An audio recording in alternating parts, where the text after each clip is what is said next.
ओडिशा के हृदय में समृद्ध संस्कृति, इतिहास और आध्यात्मिकता से भरपूर क्षेत्र रत्नागिरी शहर स्थित है। इसका नाम, जिसका अनुवाद रत्नों की पहाड़ी है, इसकी प्राचीन विरासत और इसकी प्राकृतिक सुंदरता दोनों से गहरा संबंध रखता है। हालांकि रत्नागिरी की कहानी केवल भूगोल की नहीं है, यह मिथक, किंवदंती और इतिहास का एक ऐसा ताना बाना है जो सहस्राब्दियों तक फैला हुआ है, जो दुनिया के हर कोने से लोगों को अपनी पवित्र धरती की ओर खींचता है। रत्नागिरी में मानवीय गतिविधियों के सबसे पुराने साक्ष्य 4वीं-5वीं शताब्दी ईओ के हैं। पुरातात्विक खोजों से पता चलता है कि यह क्षेत्र बौद्ध भिक्षुओं, विद्वानों और तीर्थयात्रियों के लिए एक संपन्न केंद्र था।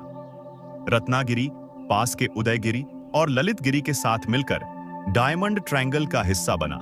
यह शब्द बौद्ध स्थलों के इस समूह को दिया गया है जो कभी प्राचीन भारत में धार्मिक और दार्शनिक शिक्षा के शिखर पर थे।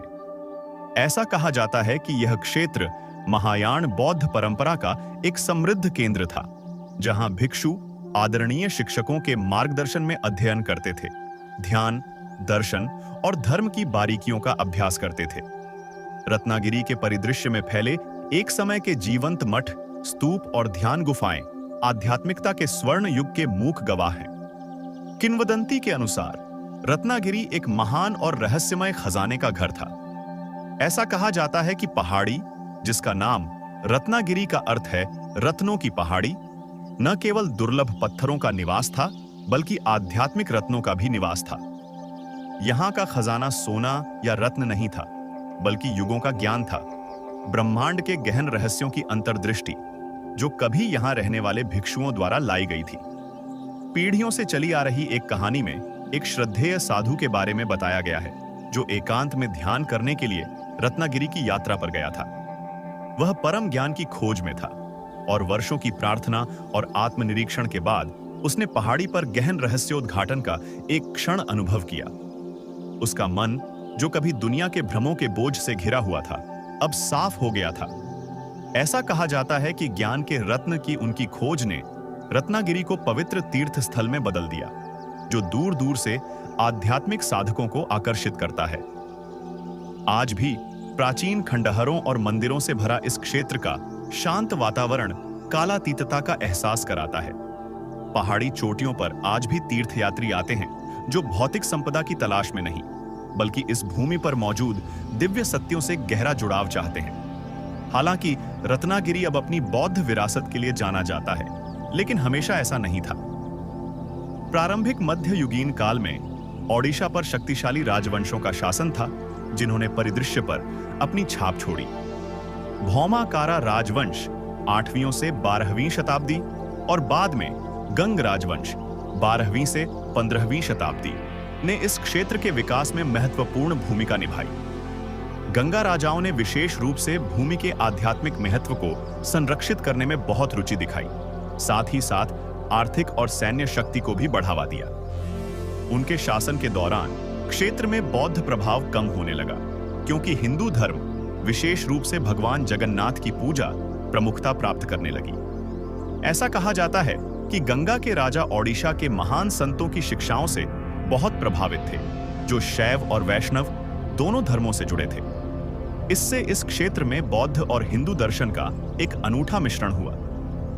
कई मंदिर, विशेष रूप से भगवान विष्णु और भगवान शिव को समर्पित बनाए गए, जिसने रत्नागिरी के इतिहास में एक नया अध्याय जोड़ा। हालांकि परिवर्तनों के बावजूद इस क्षेत्र ने अपनी आध्यात्मिक आभा बरकरार रखी तथा एक ऐसे स्थान के रूप में कार्य किया जहां विविध धर्म और परंपराएं सौहार्दपूर्वक सह अस्तित्व में रहीं। जैसे जैसे समय बीतता गया, रत्नागिरी में शिक्षा और आध्यात्मिकता के महान केंद्र खत्म होने लगे। 14वीं और 15वीं सदी में इस्लामी आक्रमणों के आगमन के साथ बौद्ध प्रभाव और भी कम हो गया। मठ और स्तूप, जो कभी बहुत ऊंचे स्थान पर थे, उपेक्षा और प्रकृति के कहर के कारण ढहने लगे। सदियों तक रत्नागिरी को दुनिया ने काफी हद तक भुला दिया था। यह रहस्य में डूबा हुआ था और इतिहास की परतों के नीचे छिपा हुआ था। 19वीं सदी के आखिर तक रत्नागिरी के खंडहरों को ब्रिटिश पुरातत्वविदों और विद्वानों ने फिर से खोजा, जो इस जगह की भव्यता और ऐतिहासिक महत्व से चकित थे। रत्नागिरी के प्राचीन बौद्ध स्थलों की खोज ने इस क्षेत्र के अतीत में नई रुचि जगाई और 20वीं सदी में इसके पुरातात्विक खजानों को संरक्षित करने के प्रयास किए गए। उत्खनन से जटिल मूर्तियां, शिलालेख और स्थापत्य अवशेष मिले, जिनसे रत्नागिरी के सांस्कृतिक और आध्यात्मिक महत्व का वास्तविक परिमाण सामने आया। आज रत्नागिरी प्राचीन ओडिशा की आध्यात्मिक और सांस्कृतिक विरासत की स्थायी विरासत का एक प्रमाण है। इस स्थल पर आने वाले पर्यटक अभी भी प्राचीन मठों के खंडहरों में घूम सकते हैं, ऊंचे स्तूपों को देखकर आश्चर्यचकित हो सकते हैं और शांतिपूर्ण ध्यान गुफाओं का पता लगा सकते हैं। शहर हालांकि आधुनिक हो चुका है, लेकिन अपनी सुंदर पहाड़ियों और आसपास के ग्रामीण इलाकों के मनोरम दृश्यों के साथ एक शांत, लगभग अलौकिक आकर्षण बनाए रखता है। पास के उदयगिरी और ललितगिरी भी तीर्थ यात्रियों और पर्यटकों को समान रूप से आकर्षित करते हैं, जो इस क्षेत्र के बौद्ध इतिहास के बारे में जानने और इसके शांत वातावरण का अनुभव करने के लिए आते हैं। रत्नागिरी अब एक महत्वपूर्ण पुरातात्विक और आध्यात्मिक स्थल है, जो दुनिया भर से विद्वानों, बौद्धों और इतिहास के प्रति उत्साही लोगों को आकर्षित करता है।